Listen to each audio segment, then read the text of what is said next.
ಎಲ್ಲರಿಗೂ ಮತ್ತೊಮ್ಮೆ ಶ್ರೀ ರಾಮಾನುಜಾಚಾರ್ಯ ಫೌಂಡೇಶನ್ ಇಲ್ಕಲ್ ಪರವಾಗಿ 16 ಜೂನ್ 2024ರಂದು ನಾವು ಈ ವಿಶ್ವದ ರಕ್ತದಾನಿಗಳ ದಿನಾಚರಣೆ ಮತ್ತು ಮಹೇಶ್ ನವಮಿಯ ಅಂಗವಾಗಿ ವಿಶೇಷವಾಗಿ ಥಲಸೀಮಿಯಾ ಪೀಡಿತ ಮಕ್ಕಳಿಗಾಗಿ ಉಚಿತ ಸ್ವಯಂ ಪ್ರೇರಿತ ರಕ್ತದಾನ ಶಿಬಿರವನ್ನು ಮಾಡ್ತಾ ಇದ್ದೀವಿ. ಇದಕ್ಕೆ ಕಾರಣ ಏನಂದ್ರೆ ತಮ್ಮೆಲ್ಲರಿಗೂ ಗೊತ್ತಿರುವ ಹಾಗೆ ಕಳೆದ 2015 ಅಂದ್ರೆ 8-9 ವರ್ಷದಿಂದ ನಾವು ಈ ಥಲಸೀಮಿಯಾ ಮಕ್ಕಳ ಪರವಾಗಿ ಉಚಿತ ಚಿಕಿತ್ಸೆಯನ್ನು ಮಾಡ್ತಾ ಇದ್ದೀವಿ.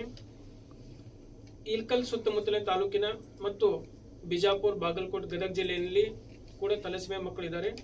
ಅಂತ ಮಕ್ಕಳಿಗೆ ಸುಮಾರು ಈ ಫೌಂಡೇಶನ್ ವತಿಯಿಂದ ಒಂದು 25 ಮಕ್ಕಳಿಗೆ ನಾವು ಟೋಟಲಿ ಈಗ ಲಾಸ್ಟ್ 8-9 ವರ್ಷದಿಂದ ಚಿಕಿತ್ಸೆಯನ್ನು ಮಾಡ್ತಾ ಇದ್ದೀವಿ.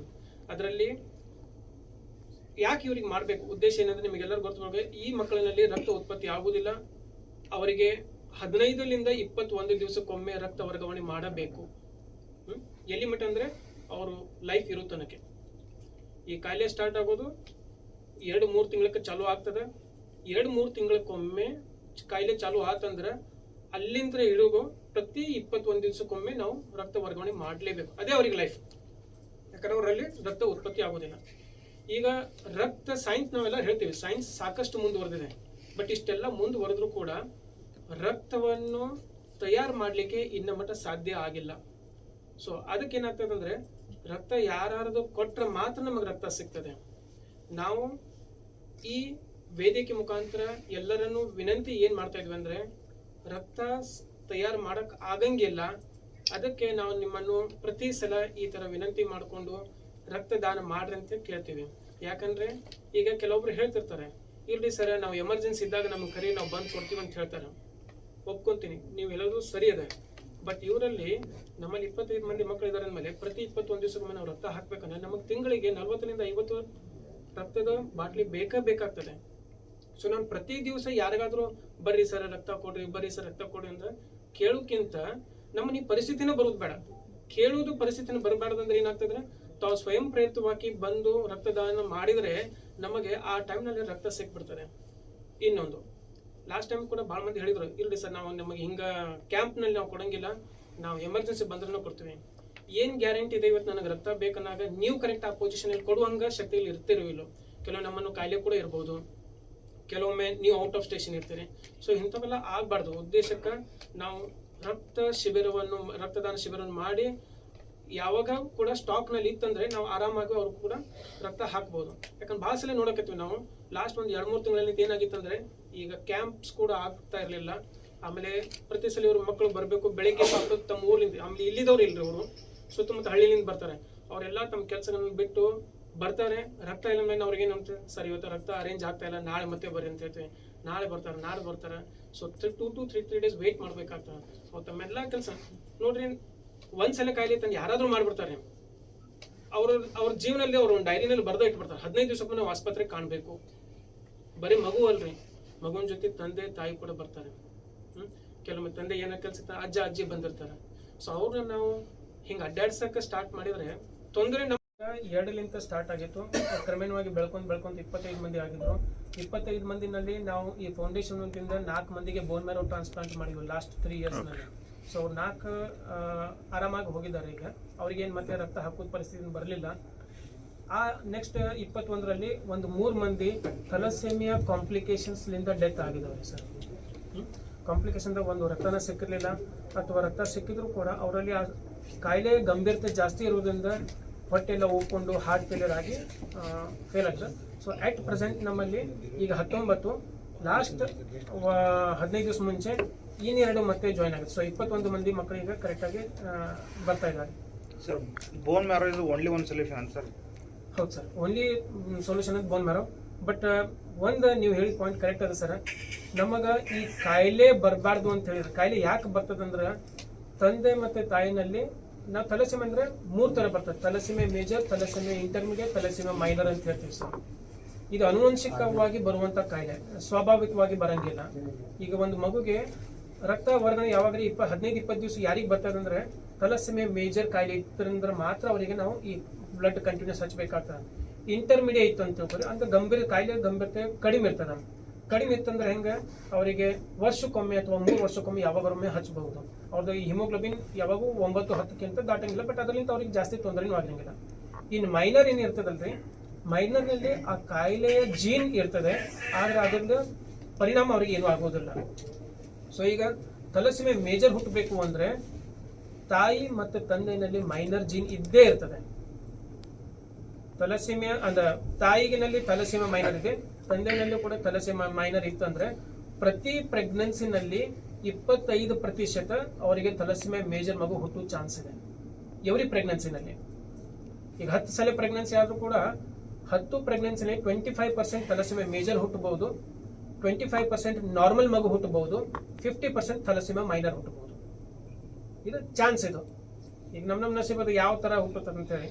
ಸೊ ಈ ಕಾಯಿಲೆನ ನಾವು ತಡೆಗಟ್ಟಬಹುದಂದ್ರೆ ಬೆಸ್ಟ್ ಅಂದ್ರೆ ಪ್ರೆಗ್ನೆನ್ಸಿ ಸ್ಟಾರ್ಟ್ ಆದ ತಕ್ಷಣ ನಾವು HbA2 ಲೆವೆಲ್ ಅಂತ ನೋಡ್ತೀವಿ.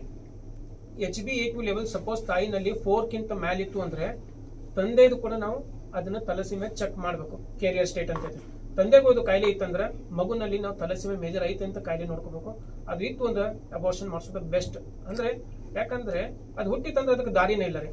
ಇದರ್ ನೀವು ಆಯುಷ್ ಪರ್ಯಂತ 21 ದಿವಸಕ್ಕೆ ಬ್ಲಡ್ ಹಚ್ಚರಿ ಅಥವಾ bone marrow transplant. But bone marrow transplant ಎಲ್ಲರ ಕೈಲಿ ಆಗಂಗಿಲ್ಲ.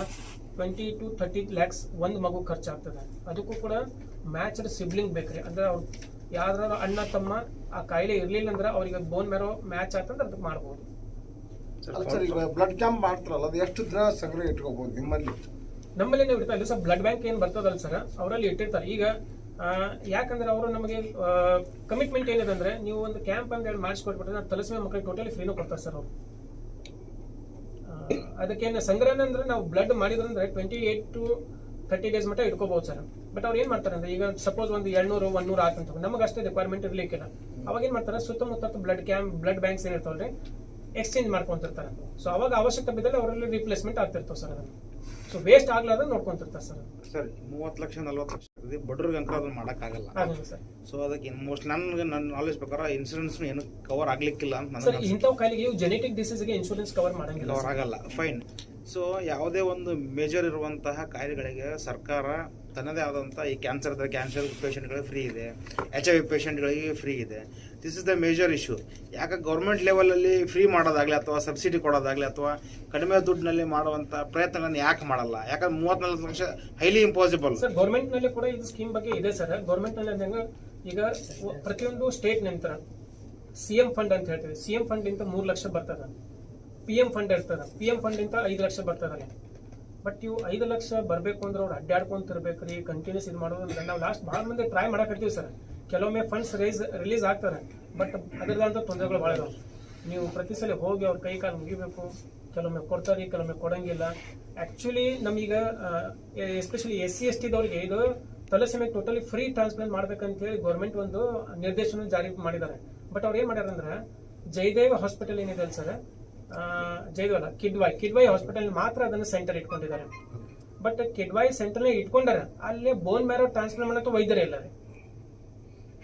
ಗೌರ್ಮೆಂಟ್ ಏನ್ ಮಾಡ್ತಾರೆ, ಒಂದು ದಾರಿಯಲ್ಲಿ ತೋರಿಸ್ತಾರೆ ನಾವು ಮಾಡಾಕತ್ತೀವಿ ಅಂತ ಹೇಳಿ, ಇನ್ನೊಂದ್ ಕಡೆ ಮಾಡಕ್ ವೈದ್ಯರೇ ಇರ್ಲಿಲ್ಲ ಮೇಲೆ ನೀವು ಮಾಡ್ಲಾರ್ದಂಗ್ರಿ. ನೀವು ಫಂಡ್ಸ್ ರೈಸ್ ಮಾಡಕತ್ತೀರಿ, ಆದ್ರೆ ಅವ್ರಿಗೆ ಕರೆಕ್ಟ್ ಆಗಿ ತಲುಪ್ತಾ ಇಲ್ಲ ಅಥವಾ ಕರೆಕ್ಟ್ ಆಗಿ ಆರ್ಗನೈಸ್ ಮಾಡ್ತಾ ಇಲ್ಲ. ಈಗ ಮಾಡ್ಬೇಕಂದ್ರೆ ಎಲ್ಲಿ ವೈದ್ಯರಲ್ಲ ಅಲ್ಲಿ ಮಾಡ್ಕೊಂಡ್ಬಿಡ್ರಿ ಅಂದ್ರೆ ಈಸಿ ಆಗ್ತದೆ. ನಾವು ಗೌರ್ಮೆಂಟ್ ನಲ್ಲೂ ಕೂಡ ಇದನ್ನ ಕೇಳ್ತಾ ಇದೀವಿ. ಅಂದ್ರೆ ಅಟ್ಲೀಸ್ಟ್ ಈ ಮಕ್ಕಳಿಗೆ ಏನಾದ್ರು ಒಂದು ದಾರಿ ತೋರಿಸಿದ್ರೆ ಹೆಲ್ಪ್ ಆಗ್ತದೆ. ಅರ್ಲಿ ಸ್ಟೇಜ್ ನಲ್ಲಿ ನೀವು ಬೋನ್ ಮ್ಯಾರೋ ಟ್ರಾನ್ಸ್ಪ್ಲಾಂಟ್ ಮಾಡ್ಬಿಟ್ರೆ ಸಕ್ಸಸ್ ರೇಟ್ ಕೂಡ ಚೆನ್ನಾಗಿರುತ್ತೆ. ಇಲ್ಲೇನೇ ಒಂದು 7-8 ವರ್ಷ ದಾಟಿ ನಂತರ ಮಾಡಕ್ ಹೋತಂದ್ರೆ ಆಲ್ರೆಡಿ ಅವ್ರ ಸಲ ಬಹಳಷ್ಟು ಬ್ಲಡ್ ಟ್ರಾನ್ಸ್ಫ್ಯೂಷನ್ ಹೋಗಿರ್ತಾರೆ. ನೀವು ಇಮ್ಯಾಜಿನ್ ಮಾಡ್ಬೋದು, ಪ್ರತಿ 21 ದಿವಸಕ್ಕೊಮ್ಮೆ ವರ್ಷಕ್ಕೊಂದು ಏನಿಲ್ಲ ಅಂದ್ರೂ ಒಂದು 40 ಸಲ ಬ್ಲಡ್ ಟ್ರಾನ್ಸ್ಫ್ಯೂಷನ್ ಆಗಿರ್ತಾರೆ. ಒಂದು 8 ವರ್ಷ ಬಂತಂದ್ರೆ 300-400 ಸಲ ಅವ್ರು ಬ್ಲಡ್ ಟ್ರಾನ್ಸ್ಫ್ಯೂಷನ್ ಮಾಡಿರ್ತಾರೆ ಸರ್. ಆ 300-400 ಸಲ ರಿಯಾಕ್ಷನ್ಸ್ ಆಗೋ ಚಾನ್ಸಸ್ ಕೂಡ ಬಹಳ ಜಾಸ್ತಿ, ಕಾಂಪ್ಲಿಕೇಶನ್ಸ್ ಆಗ್ಬಿಡ್ತವೆ ಇವರಿಗೆ. ಸೊ ಎಷ್ಟು ಜಲ್ದಿ ಬೋನ್ ಮ್ಯಾರೋ ಟ್ರಾನ್ಸ್ಪ್ಲಾಂಟ್ ಅಷ್ಟು ಸಕ್ಸಸ್ ರೇಟ್ ಕೂಡ ಚೆನ್ನಾಗಿರ್ತದೆ ಇದರಲ್ಲಿ. 21 ಜನ ಅಂಕರು ಇಟ್ಕೊಂಡ್ರಿ ಸರ್. ಅಟ್ಲೀಸ್ಟ್ ನಿಮ್ಮ ಕೈಲಿ ಎಷ್ಟು ಸಾಧ್ಯ ಆಗುತ್ತೋ ಅಷ್ಟು ಮಾಡ್ತೀವಿ. ಅಂದ್ರೆ ಒಂದು ಕನ್ಕ್ಲೂಷನ್ಗೆ ಅಂಕರು ಬರೋಕ್ಕಾಗಲ್ಲ. ಅವ್ರು ಎಲ್ಲಿವರೆಗೂ ನಿಮ್ಮ ಇದ್ರೊಳಗೆ ಇರ್ತಾರ ಅದ್ರೊಳಗೆ ಹಾಕೊಂತ ಮಾಡ್ಬೇಕಾಗ್ತದೆ. ದಾನಿಗಳು ಮುಂದೆ ಬಂದು ಮಾಡೇ ಮಾಡ್ತಾರ. ಸೊ ಇದಕ್ಕೆ ಫೈನಲ್ ಆಗಿ ಸೊಲ್ಯೂಷನ್ ಕಂಡುಹಿಡಿಯೋವರೆಗೂ ಇದು ಹಿಂಗೆ ಇರೋದು. ಇದು ಕರೆಕ್ಟ್ ಸರ್. ಪರ್ಸೆಂಟೇಜ್ ಆಫ್ ಏನಿದೆ ಸರ್ ಭಾರತದಲ್ಲಿ? ನಮ್ಮ ಕರ್ನಾಟಕನಲ್ಲಿ ಫಾರ್ಚುನೇಟ್ಲಿ ನಾವು ಇರುವಂತ ಸ್ಟೇಟ್ನಲ್ಲಿ ಇದು ಪ್ರತಿಶತ ಸ್ವಲ್ಪ ಕಡಿಮೆ ಇದೆ ಐತಿ. ಅದನ್ನ ಮಾಡ್ತಾ ಹೋದ್ರೆ ಅಂತ ಹೇಳಿ ಹಿಂಗೆ ಮಕ್ಕಳು ಬರಾಕತ್ತಾರೆ, ಹಿಂಗೆ ಗೊತ್ತದ ಅಂತ ಹೇಳಿ ನಾವು ಇದೇ ಒಂದು 8 ವರ್ಷ ಅಂತ ನೋಡ್ಕೊಂಡು ನೀವು ಸಿಂಪಲ್ ಬ್ಲಡ್ ಟ್ರಾನ್ಸ್ಫ್ಯೂಷನ್ ಏನಾಗ್ತದೆ ಮಂದಿ ಬೆಳಗಾವ್ಕ ಬೆಂಗಳೂರಿಗೆ ಹೋಗಿ ಅಲ್ಲಿ ಬ್ಲಡ್ ಟ್ರಾನ್ಸ್ಫ್ಯೂಷನ್ ಮಾಡಿಸ್ಕೊಂಡು ಬರೋ ಅಂದ್ರೆ ಈಗ ಇಲ್ಲಿ ಆಗಿತ್ತು ಅಂತ ಹೇಳಿ ಇಲ್ಲಿ ಬರಕತ್ತೆ ಎಲ್ಲಾರ ಈಗ ಪ್ರತಿ ಇವರಿಗೆ 25 ನಿಯರ್ ಬೆಳಗಾವಿಗೆ ಹೋಗ್ಬೇಕ್ರಿ, ಇಲ್ಲೆಲ್ಲ ಬೆಂಗಳೂರಿಗೆ ಹೋಗ್ಬೇಕು. ಬಟ್ ಅದವ್ರಿ ಸರ್ ಕೇಸಸ್ ಇಲ್ಲ ಅಂತಲ್ಲ, ಮೆಡಿಕಲ್ ಕಾಲೇಜಸ್ನಲ್ಲಿ ಕೂಡ ಒಂದು 10-15 ಇಲ್ಲಿ ಬಾಗಲಕೋಟ್ನಲ್ಲಿ ಹೋಗ್ತಾರೆ, ನಮ್ಮಲ್ಲಿ ಒಂದು 21 ಮಂದಿ ಮಕ್ಕಳು ಇದ್ದಾರೆ, ಬಿಜಾಪುರ್ನಲ್ಲಿ ಇದ್ದಾರೆ. ಬಟ್ ಮ್ಯಾಕ್ಸಿಮಮ್ ನಾವು ನೋಡೋದು ಬೆಳಗಾವಿನಲ್ಲಿ ಇದ್ದಾರೆ ಸರ್. ಆದ್ರೆ ಮ್ಯಾಕ್ಸಿಮಮ್ ಪರ್ಸೆಂಟೇಜ್ ಇರುವಂತ ಕೈಲೊಂದು ಗುಜರಾತ್, ಛತ್ತೀಸ್ಗಢ, ಪಂಜಾಬ್ ರೀ, ಅಲ್ಲಿ ಇವು ಜಾಸ್ತಿ ಇದಾವೆ. ಪ್ರತಿ ವರ್ಷ ನಮ್ಮ ಭಾರತ ಸ್ಟ್ಯಾಟಿಸ್ಟಿಕ್ ನೋಡಿದ್ರೆ 2,000ರಿಂದ 5,000 ಮಂದಿ ತಲಸ್ಮೆ ಮೇಜರ್ ಆಗಿ ಮಕ್ಕಳು ಹುಡ್ತಾವ್ ಸರ್. ಈ ನಮ್ಮ ಭಾಗದವ್ರು ಎಷ್ಟು ಜನ ಅದಾರ ಸರ್? ನಾವು ಈಗ ನೋಡಕತ್ತ ಸುತ್ತ ನಮ್ಮ ಕಡೆ ಈಗ ಗದಗ್ಲಿಂತ ರೋಣ ತಾಲೂಕ್ಲಿಂದ ಬರ್ತಾರೆ ಸರ್, ಕುಷ್ಟಗಿಲಿಂತ ಬರಕತ್ತಾರ, ಆಮೇಲೆ ಮುದ್ದೇಬಾಳಿಂತ ಒಂದ್ 2 ಮಂದಿ ಇದಾರೆ ಸರ್, ಬಾಗಲ್